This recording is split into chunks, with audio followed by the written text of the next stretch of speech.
पुण्यात्माओं, जब तो हमारी बालक बुद्धि थी, वो कह रहे थे, हम सुन रहे थे, पर गले नहीं उतरे थी कि हमारे जैसे 2 कौड़ी का जीव, हम तो भगत भी पूरे को नहीं और संत तो बहुत दूर की बात होती है। फिर कहते हैं संत वचन पलटे नहीं, चाहे पलट जा ब्रह्मांड है। उस समर्थ का वचन था, वाणी थी। आज वह सच नजर आने लग रही है। अज्ञा तो सच्ची कही उन्हें उस दिन। अब जैसे इन महापुरुषों का, ऋषियों का, संतों का, सबका दास ने ये तलाशी ली, इनकी थैले खाली कर कर देखे, इनका माल निकाल के, खक भी नहीं किसी के पास, सिर पैर नहीं किसी के ज्ञान का। दास किसी योग्य नहीं था, लेकिन परमात्मा की वाणी है। गुरु मेहर करे तो कागा से हंस बना दे, गुरु मेहर करे जब कागा से हंस बना दे। हम तो काग से हंस बनाए दाता ने। और अब सेवा दे दी उसके बच्चों को, परमात्मा से परिचित कराऊं। कहते हैं आत्म प्राण उधार ही, ऐसा धर्म नहीं और। इस जीव का कल्याण करवा दे, इससे बड़ा पृथ्वी पर कोई पुण्य नहीं है। वह सेवा इस दास को मिली और फिर आप जी को मिली, क्योंकि आपका भी कर्तव्य बनता है। प्रत्येक अपना बहन भाई, पूरा विश्व, सभी प्राणी आपके अपने हैं। अब जब ये ज्ञान हो जाएगा, आपको कोई हिंदू मुस्लिम से ईसाई अलग दिखाई नहीं देगा। जब तक हमारा यह मोतियाबिंद साफ नहीं होता कि हम कौन हैं, कहाँ से आए हैं, कौन हमारी अभियान माटी कर रहा है, तब तक हम द्वेष और एक दूसरे को दूसरा मानते हैं। जिस दिन ये ज्ञान हो जाएगा पुण्यात्माओं, आपको पूरा विश्व अपना दिखाई देगा। क्योंकि हम सारे दुखी, चाहे राष्ट्रपति है उसकी अभियान माटी, वो कहाँ सुखी है? कोई ना कोई टेंशन के लेकर सोता है, कोई और समस्या उसके जीने होती है, कोई अपने शरीर में रोग, कोई बच्चे गड़बड़ होगी, कोई बच्चा मर गया, कोई लड़की विधवा होगी, और कोई सुख है किसी को? तो सुख होगा जहाँ हम जाएंगे सतलोक में, और सुख होगा जब परमात्मा की यहाँ भी हमें शरण मिलेगी। जब तक उसकी शरण में हम यहाँ रहेंगे, यहाँ की सुविधा जो हमें आवश्यक है, तो वो यहाँ भी वही देगा, और हमारी भी, हमारे बच्चों की रक्षा भी वही करेगा। प्रधानमंत्री, राष्ट्रपति तक की रक्षा वो करता है, तो हम उसी की शरण में क्यों ना आए जो सबका रक्षक है। और वो चाहता है कि सभी आत्माएं वापस चले सतलोक में।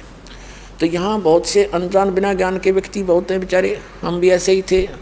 अब दया हुई दाता कि इस ज्ञान में रंगे गए हम तो क्या कहते हैं कि सभी यदि सतलोक चले गए तो पृथ्वी पर कौन रहेगा? ये उन्हें कहाँ से समझाना शुरू करें, जिसकी बुद्धि इस सतर की है।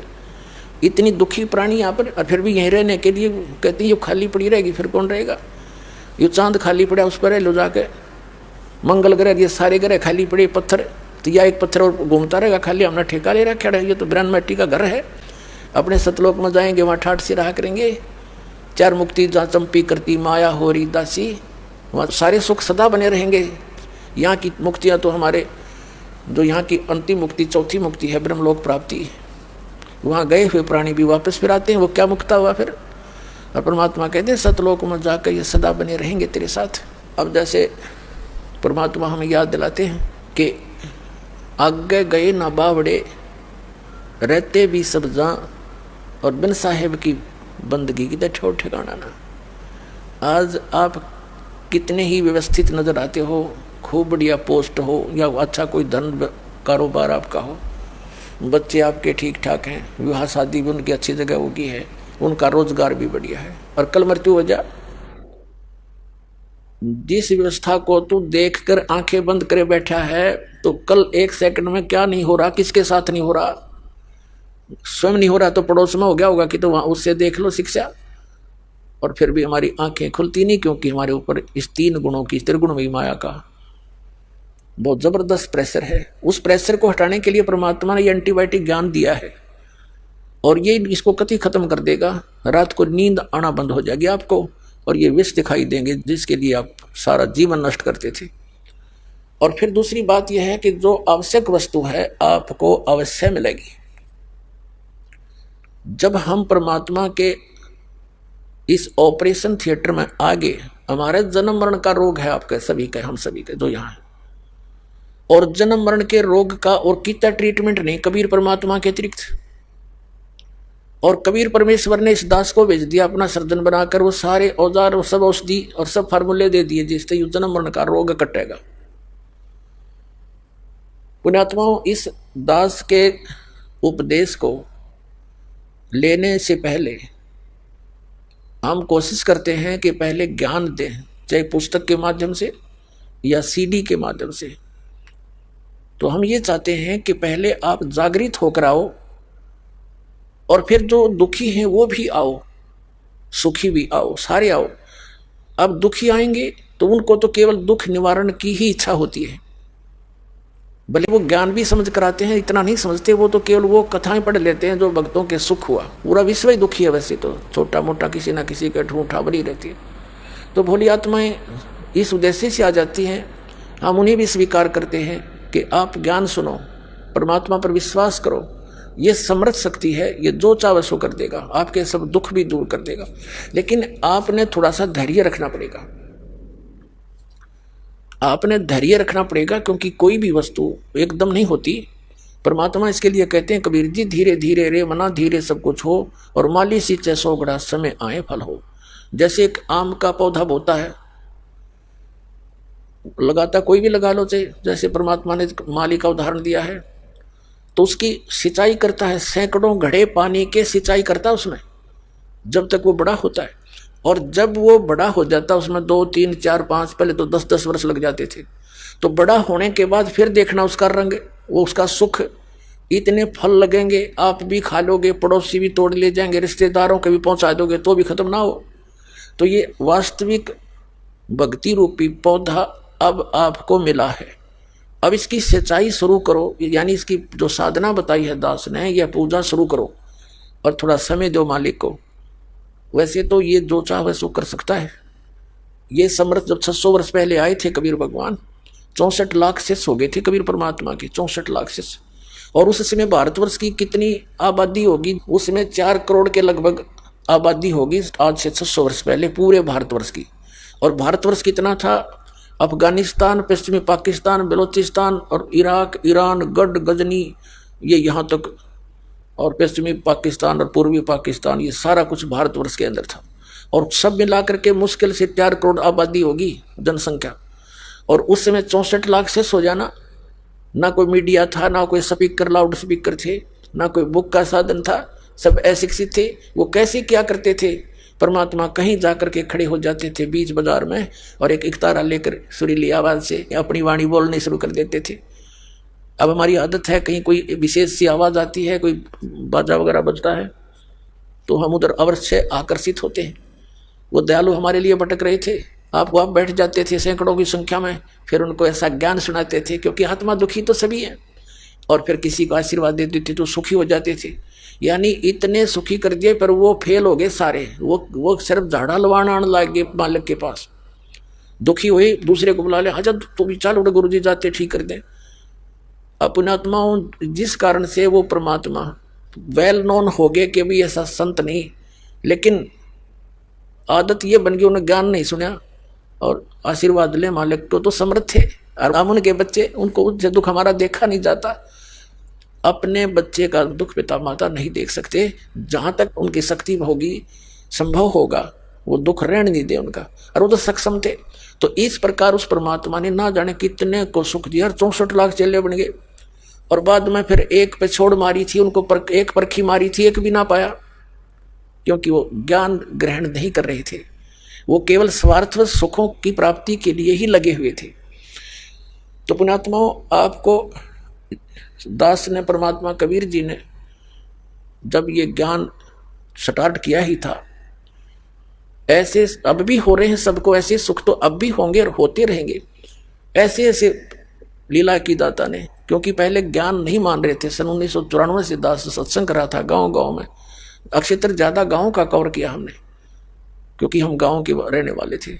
तो वहाँ क्या करते, ऐसे ऐसे सुख दिए, वह सोच भी नहीं सकते कि भगवान ऐसा करता है, और काफी संख्या में लग गए। अब क्या होता, 4-5 सुख मालिक ने लगातार दे दिए ताकि ये मेरे तरफ दृढ़ हों, और एक ना हुए, बताओ, और वो आवश्यक ना हो, उसी में दिल टूट गया, नो कि मैं नहीं फायदा होया मेरे।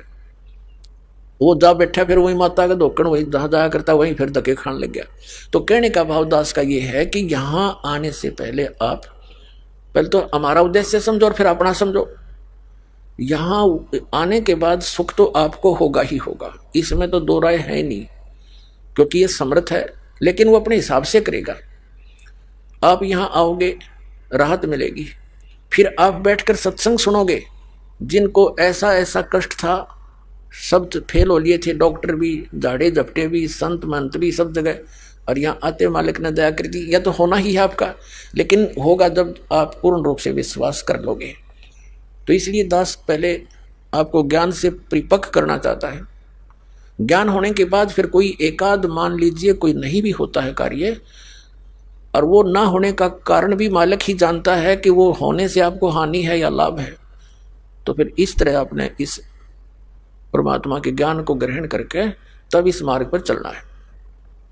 तो दास तो कहना चाहे है सारा कुछ भूमिका बना के कि यहाँ भक्त आवे, हमारे ज्ञान के उद्देश्य को समझे। ये जो जिसके लिए आप आए हो तो ये तो भूल जाओ, ये तो आपको बिना मांगे मिलेंगे। ये हमारा यहाँ जो आप मांगने आते हो वो तो हमारा वो जनरल स्टोर भी नहीं है, ये तो हम आपके लिए रखते हैं, क्योंकि यहाँ पर सब सुविधाएं आपको देनी पड़ेंगी, तभी आप परमात्मा को पहचान पाओगे। उस दयालु ने ऐसी भी दया रखी है। जैसे हमारा जो मूल उद्देश्य है आपके जन्म और मरण के रोग का नाश करना है,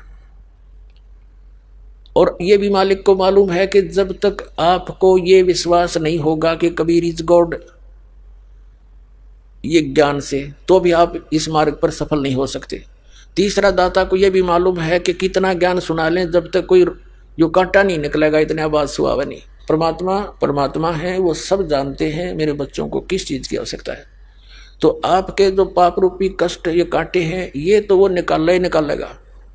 उनके निकले बिना आपका विश्वास नहीं हो सकता कि भगवान है। नहीं तो कितने गीत गा लें हम, कितने प्रमाण दिखा लें, आपका कति विश्वास ना हो, तो वो परमात्मा वो भी विश्वास कराएगा आपको सुख भी देगा।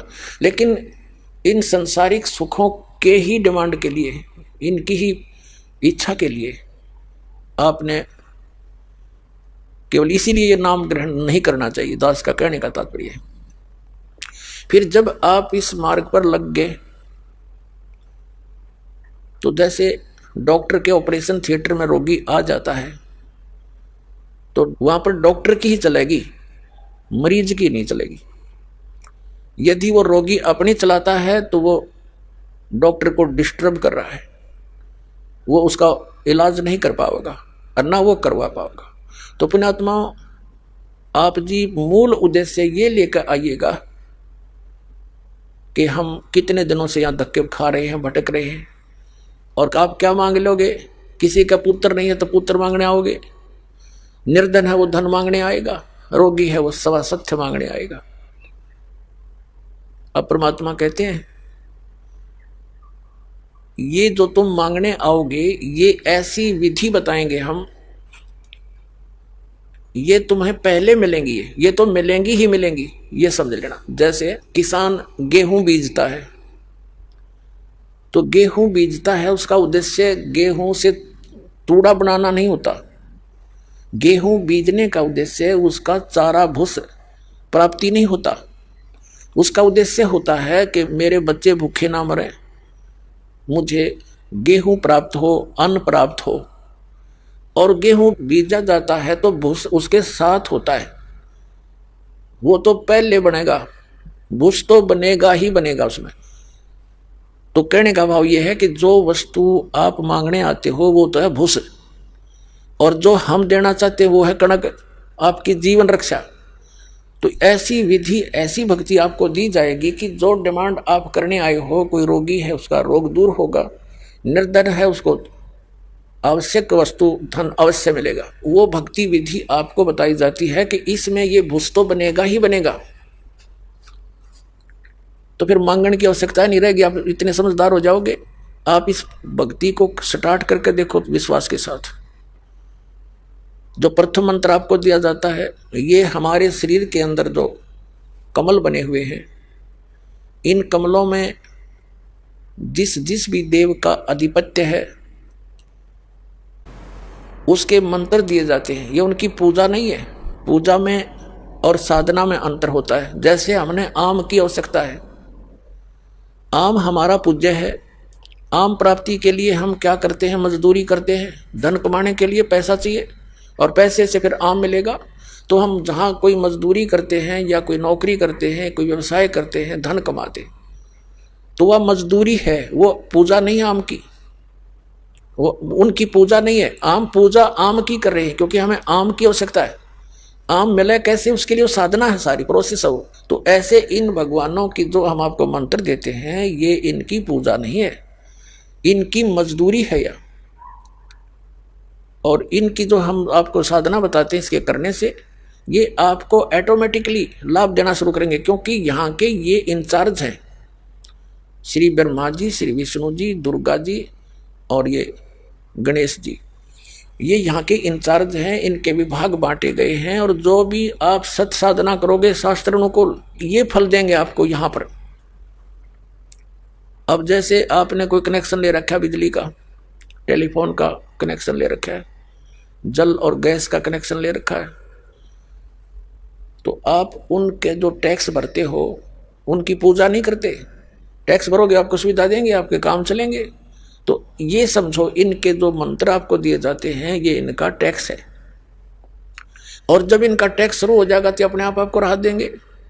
आप सत साधना ना करके आप निर्धन हो गए, और निर्धन होने से इन भगवानों ने जो राहत देनी थी वो बंद कर दी। कनेक्शन कट गए सारे। बिजली का बिल भरा नहीं तो वो सुविधा समाप्त, टेलीफोन का बिल भरा नहीं तो वो सुविधा समाप्त, जल का भरा नहीं तो वो सुविधा समाप्त, ऐसे गैस और अन्य समझो। तो फिर उसको, जैसे कोई विदेश में चला जाता है और वहाँ कोई बिजनेस व्यापार करता है, उसको हानि हो जाती है, सब कनेक्शन कट जाते हैं, तो उसको दोबारा उसी विधि से ऊपर उठाया जाएगा। तो उसका कोई गारंटर मिल जाए उसको, जो गवर्नमेंट से उसके सब कनेक्शन चालू करवा दे, फिर वो सरकार उनको लाभ देना शुरू कर देती है, वो फिर अपना कमा करके उनका टैक्स देना शुरू कर देता है। तो दास जो आपका इन सभी यहाँ के प्रधानों के बीच में गारंटर बनेगा, और इन ब्रह्मा विष्णु महेश से आपको कनेक्शन चालू करवाएगा कि आपका ये टैक्स देते रहेंगे, आप इनकी सुविधा शुरू करो। जो जाप आप करोगे इनका, ये इनकी मजदूरी है और इनका टैक्स है, तो फिर ये ऑटोमेटिक ना चाहते हुए आपको सुविधा देनी पड़ेगी इनको। तो ये पूजा नहीं है इनकी। पूजा में और आदर में, सत्कार में बहुत अंतर होता है। तो इस प्रकार हमारा जो आपको ये प्रथम मंत्र दिया जाता है, ये यहाँ की सब सुविधाएं आपको ऑटोमेटिकली शुरू हो जाएंगी। लेकिन सावधानी ये बरतनी पड़ेगी आपने कि कनेक्शन ना कटे, यानी कोई मर्यादा भंग ना हो। मर्यादा भंग होने से फिर कनेक्शन कट जाते हैं, सुविधाएं बंद हो जाती हैं। तो आपने मर्यादा का पालन सबसे पहले करना है और अंतिम सांस तक करना है। कोई भी कार्य देख लो, मर्यादा बिना नहीं चलता।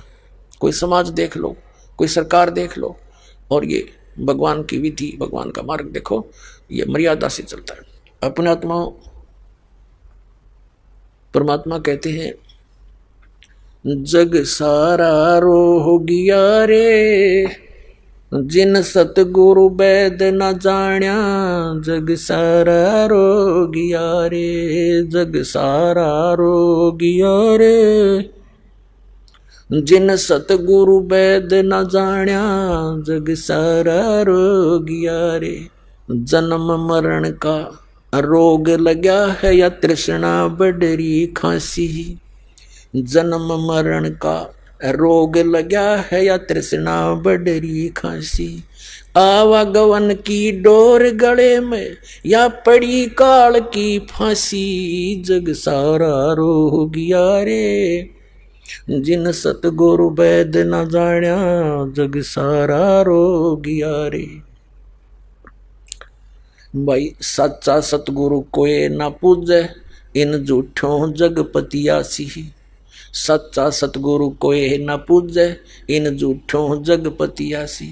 अंधे की बाँ गई अंधे ने, मार्ग कौन बतासी। जग सारा रो गया रे, जिन सतगुरु वैद न जाण्या। जग सारा रो गया रे, जग सारा रो गया रे, जिन सतगुरु वैद न जाण्या। जग सारा रो गया रे। भाई देखा देखी गुरु शिष्य बन गए, किया ना तत्व विचारा। देखा देखी गुरु शिष्य बन गए, किया न तत्व विचारा। गुरु शिष्य दोनों के सिर पे यू काल ठोके पंजारा। जग सारा रो गया रे, जिन सतगुरु वैद न जाण्या। जग सारा रो गया रे, जग सारा रोग गया रे, जिन सतगुरु वैद न जाण्या, जग सारा रोग गया रे। भाई सार शब्द सर जीवन बुटी, घस घस अंग लगावे, सार शब्द सर जीवन बूटी, घस घस अंग लगावे। कहे कबीर तुम सतकर मानो, ये जन्म मरण मिट जावे, जग सारा रोग गया रे, जिन सतगुरु वैद न जाण्या, जग सारा रोग गया रे, जग सारा रोग गया रे, जिन सतगुरु वैद न जाण्या, जग सारा रोग गया रे। अपने आत्मा ये परमात्मा का ज्ञान है, उस मालिक का दिया हुआ। वो कहते हैं ये जन्म मरण का रोग लगा, या तृष्णा बढ़ रही खांसी, और आवागमन आने और जाने की, जन्म और मृत्यु की, या डोर गले में और पड़ी काल की फांसी। फिर कहें साचा सतगुरु पूजे नहीं, इन झूठों जगपतियासी, और अंधे की मां अंधे ने पकड़ रखी, बताओ मार्ग कौन बतासी। अपने आत्मा आप जी को शिक्षा का एक ऐसा उपहार मिल गया, आपके लिए शिक्षा वरदान बनेगी। क्योंकि हमारे सदग्रंथ जिनको हम श्रोधार्य मानते थे और मानते रहे हैं, उनमें ये भी हम मानते हैं कि इसमें जो लिखा फाइनल है, सही है। तो वही सदग्रंथ आज हमें गवाही दे रहे हैं कि जिनको तुम महर्षि, ऋषि, मंडलेश्वर, गुरु और ये ब्राह्मण ऋषि माना करते थे, इनको कख भी ज्ञान नहीं था भक्ति मार्ग का। इवन ब्रह्मा विष्णु महेश को भी ज्ञान नहीं भक्ति मार्ग का। तो अंधे की वहां पकड़ रहा अंधा, पता मार्ग कौन बतासी। अपने आत्मा इस दास के साथ ये संघर्ष इसी कारण से हुआ था, क्रोथा कांड, कि दास ने इन सभी अज्ञानी ऋषि, महर्षि, मंडलेश्वरों की जो है ना वो थैली खाली करके दिखा दी। वो ISI मार्ग ला रहे थे ये, और कख पाया ना। वेदों और गीता और पुराणों का नाम लेकर, और ये जो अपना अनुभव बता करके हमें ज्ञान सुनाया करते थे, अब उनके अनुभव को और अपने आदरणीय सदग्रंथों से उसको तुलना करके दिखा दिया कि हमारे सदग्रंथ ये बताते हैं और ये नकली ये बताते हैं। अब थोड़ी सी झलक दिखानी पड़ेगी आपको, नहीं तो ये बात कुनीन से भी कड़वी है कि ब्रह्मा विष्णु में इसको ज्ञान नहीं, और इनके पुजारी ऋषि महर्षि, ये नकली दानंद कैसे ऋषि महर्षियों को तो कख भी पता नहीं भक्ति मार्ग का। ये कलयुगी महर्षि था, इसका बड़ा बोलबाला था, हम भी इससे प्रभावित थे। लोक वेद सुन सुन कर इसकी दंत कथा सुन रखी थी, बड़ा ऋषि था, वेदों का बड़ा ज्ञाता था। तो दास ने इसी उद्देश्य से इसके इतिहास को खोला था कि यदि इसका समर्थन हमें मिल जाता है, सत्यार्थ प्रकाश इसकी एक पुस्तक है, सारे जीवन की रचना, सारे जीवन का जो इसने डले डोहे जो साधना की, सत्यार्थ प्रकाश में लिख दी कि मैंने इतना जाना भगवान को। तो उसको देखा, फिर भगवान की वाणी, परमात्मा की वाणी तो मैं पहले ही प्राप्त थी, लेकिन उससे मेल नहीं खाई, कहीं पर भी इसका सिर पैर नहीं मिला था। फिर वेदों को देखा, दया कर इस कबीर भगवान ने, गीता जी को देखा, पुराणों को देखा, कुरान और बाइबल को देखा। वो तेरे की बताओ, गीता पढ़ने वाले गीता से परिचित नहीं, वेद पढ़ने वाले वेदों से परिचित नहीं, पुराणों को पढ़ने वाले पुराणों से परिचित नहीं। ये भगवान यू तो आवा का आवा खराब। अविरोध तो होना ही था कि सबके विपरीत कहना, सब एक ही सुर में बोल रहे और दास उनके विपरीत कह रहा, सच्चाई कह रहा, लेकिन साच को आंच नहीं होती, ये भगवान का नियम है। और उसी का फल आज देख लो, 21 महीने जेल में भी डाल दिया दास को, तहस नहस कर दिया, क्रोधाश्रम सब लुटवा दिया, और आज मालिक ने फिर सिर पर रख लिया अपने बच्चों को।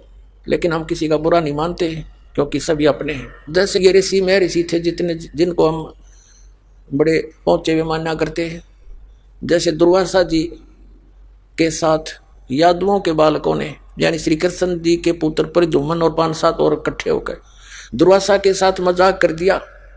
उस मजाक का इतना भयंकर श्राप दे दिया कि तुम्हारा नाश होगा, और सारे कटका मर गए यादव। और वो समर्थ कबीर भगवान के साथ ऐसा जुल्म गुजारे, जब सुनान लग जाता आंखों से आंसू नहीं खत्म हो आपकी।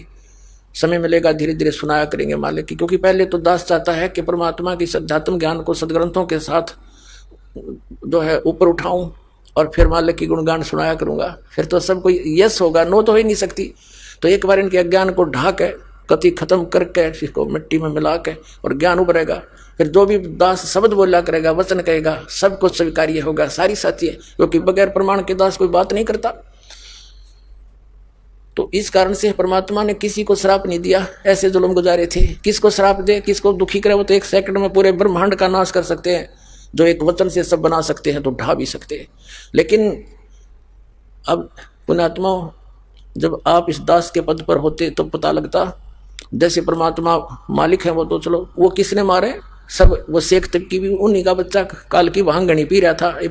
एक शराबी बालक अपने पिता ने भी पीट दे, पर पिता का हाथ नहीं उठा करता बालक की तरफ, ठीक है भाई, हौसला होगा जब आप पर नमस्ते करेगा। तो ऐसे ही जब आप सभी शुरू में सब विरोध किया, गाँव गाँव हमारे साथ विरोध हुआ, जहाँ भी गए इसको ये कर देंगे, इसने हमारे देवता बंद करवा दिए, इसकी टांग काट देंगे, पता नहीं क्या सुनने को मिला, संघर्ष इतना करना पड़ा। अब उनकी वो भांग उतर गई, अब वो यहाँ दंडोत करते हैं आकर के, जो विरोध किया करते थे, और गुणगान करते हैं, हम तो बर्बाद हो जाते हैं जब आपकी पालक की शरण नहीं मिलती। तो एक दिन पूरा विश्व ऐसा ही होगा। हमने कोई किसी से द्वेष नहीं। कबीर साहब कहते हैं, जो तोकू काटा वो है ताको वो तो फूल, और तोहे फूल के फूल है वाको है त्रिशूल। और फिर हमारे साथ समर्थ है, फिर हमने किसी के साथ गिल्ला भी क्या है, जब मालिक साथ रहना चाहिए तो संसार तो फिर आपके साथ हो लेगा। जिसके साथ भगवान है तो हमारे साथ कबीर भगवान है, हम उसी के बच्चे हैं, सब अपने ही बच्चे हैं। दास का कति हृदय से दृष्टिकोण यही है, क्योंकि हमें ज्ञान हो गया, हमारा अंधेरा हट गया, हमने दूसरे कोई दिखाई नहीं देता। गरीब होते अमीर, हमने परमात्मा का बालक दिखाई देता है। अमीर है वो भी उसी का, कल मृत्यु हो जाए वो अमीर कहाँ रहेगा, वो तो सारा यहीं छोड़ गया, तो जोड़ा जाड़ा सारा तो एक सिंगल जाएगा वहाँ पर कंगाल होकर के। और वहाँ तो धनी वो होगा जिसके पास यह भक्ति होगी। कबीर सब जग निर्धना धनवंता ना कोए, और धनवंता सो जानिए जिस पर राम नाम धन होए। तो भगवान यहाँ के इस धन को ना देखता, जिस राम नाम के धन ने देखा। चाहे कंगाल के पास हो धन, उसको सीने से लगाएगा दाता, और सेठ के पास वो भी परमात्मा के लिए प्यारा है। तो ये जो परमात्मा के इन प्रमाणों का, सच्चाई का इतना परिणाम हमें मिला कि आज परमात्मा ने पूरे विश्व में ढोल बजा दिया, और सबसे प्रार्थना कर दी कि तुम्हारे पास यदि ज्ञान है तो चर्चा करो मैदान में, आध्यात्मिक ज्ञान के मैदान में। सब कान बोझ के बैठे हैं, कोई नहीं चल सकता। क्यों नहीं? क्योंकि झूठे हैं, अज्ञानी हैं, उनके पास कख भी नहीं है। तो जनता आज बहुत समझदार है, इस बात का बड़ा प्रभाव पड़ रहा है कि बोल क्यों नहीं रहे वो, और बोलते हैं तो वो फ्यूज है सारे। जितनी भी आध्यात्मिक ज्ञान चर्चा हुई है उनके पास कख भी नहीं है, सारे प्रमाणित करके दिखा दिए, विद प्रूफ दे दिया, वो सब शांत होकर बैठ गए। अपने आत्मा परमात्मा ने एक शब्द बोला, अंधे की बाँ गई अंधे ने मार्ग कौन बतासी, और सच्चा सतगुरु कोई ना पूजा झूठों जगपति आसी। फिर परमात्मा ने कहा है कि देखा देखी गुरु शिष्य बन गए, किया न ततो विचारा, और गुरु शिष्य दोनों के सिर पर काल ठोका पंजारा। यहाँ ये चाहे मंडलेश्वर पाके बैठे हो, चाहे आचार्य और शंकराचार्य अपने बैठे हो, और चाहे कितने गुरु पद प्राप्त करके अपने पुनों का नाश कर रहे हो, इस सत भक्ति के बिना, इस सच्चे मंत्र की कमाई के बिना वहाँ कोई सहारा नहीं जीव को। गुरु चेले दोनों पटेंगे ऊपर जाकर के। परमात्मा कहते दोनों के सिर पे काल ठोका पंजारा। तो उससे बचने के लिए एक ही तरीका है, सतलोक आश्रम बरवाला में आओ और ये सच्चा ज्ञान प्राप्त करो और नाम प्राप्त करो, सदा सुखी तेरे बालक भी सुखी। एक थोड़ी सी झलक दिखाते हैं, ये कितने ज्ञानी थे ब्रह्मा विष्णु महेश और ये ऋषि महर्षि। थोड़े से समय में सब क्लियर हो जाएगा अपने ही सदग्रंथों में देखिएगा। श्रीमद् देवी भागवत सचित्र मोटा टाइप, गीता प्रेस गोरखपुर से प्रकाशित है। इसके संपादक हैं हनुमान प्रसाद पोदार और चिमन लाल गोस्वामी। ये यहाँ से प्रकाशित है, गीता प्रेस गोरखपुर, गोविंद भवन कार्यालय कोलकाता का संस्थान, और यही इसके मुद्रक है। ये इनकी फॉक्स और फोन नंबर है। पहला सकंद संक्षिप्त देवी भागवत 28 पृष्ठ पे। एक बार नारद जी और व्यास जी की आपस में चर्चा गोष्ठी हुई। नारद जी से व्यास जी ने कोई प्रश्न किया तो नारद जी ने कहा कि महाभाग व्यास जी, तुम इस विषय में जो पूछ रहे हो ठीक यही प्रश्न मेरे पिताजी ने यानी ब्रह्मा जी ने श्री हरि यानी विष्णु जी से किया था। देवा अधिदेव भगवान जगत के स्वामी हैं। अब देखो नारद जी और ब्रह्मा जी, विष्णु जी को देवा अधिदेव भगवान जगत के स्वामी हैं, लक्ष्मी जी उनकी सेवा में उपस्थित रहती हैं, दिव्य कौष्टमणि उनकी शोभा बढ़ाती है, वे शंख चक्र गदा पद्म लिए रहते हैं, पीताम्बर धारण करते हैं, 4 भुजाएं, वक्ष तल पर श्रीवत्स का चिन्ह चमकता रहता है। वे चराचर जगत के आश्रयदाता हैं, जगत गुरु एवं देवताओं के भी देवता हैं। ऐसे जगत प्रभु भगवान श्री हरि महान तप कर रहे थे, श्री विष्णु जी तपस्या कर रहे थे, उनकी समाधि लगी थी। यह देखकर मेरे पिता ब्रह्मा जी को बड़ा आश्चर्य हुआ। अतः उन्होंने उनसे जानने की इच्छा प्रकट की। ब्रह्मा जी ने पूछा, प्रभु आप देवताओं के अध्यक्ष, जगत के स्वामी और बहुत भविष्य एवं वर्तमान सभी जीवों के एकमात्र शासक हैं, भगवान फिर आप क्यों तपस्या कर रहे हैं और किस देवता की आराधना में ध्यान मगन है?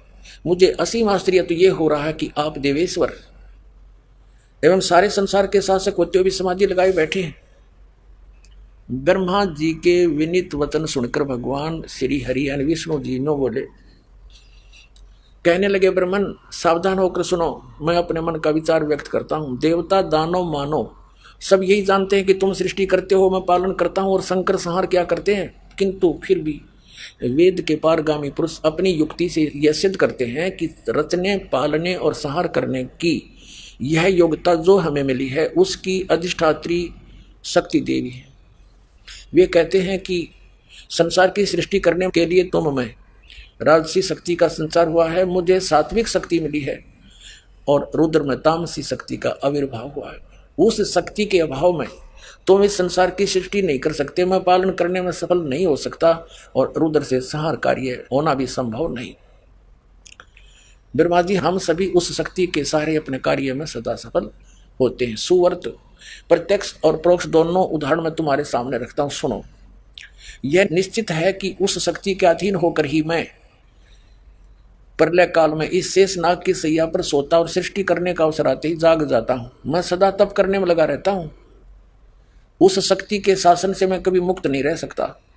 कभी अवसर मिला तो लक्ष्मी के साथ सुखपूर्वक समय बिताने का सौभाग्य प्राप्त होता है। मैं कभी तो दानों के साथ युद्ध करता हूँ। अखिल जगत को भय पहुंचाने वाले दैत्यों के विकराल शरीरों को शांत करना मेरा परम कर्तव्य हो जाता है। और यहाँ रिकॉर्ड तोड़ दिया अपने अध्यात्म ज्ञान का। मुझे सब प्रकार से शक्ति यानी दुर्गा के अधीन होकर रहना पड़ता है। उन्हीं भगवती शक्ति यानी श्री दुर्गा जी का निरंतर ध्यान किया करता हूँ। ब्रह्मा जी, मेरी जानकारी में इन भगवती शक्ति से बढ़कर दूसरे कोई देवता नहीं। आ लिया अंत श्री विष्णु जी के अध्यात्म ज्ञान का।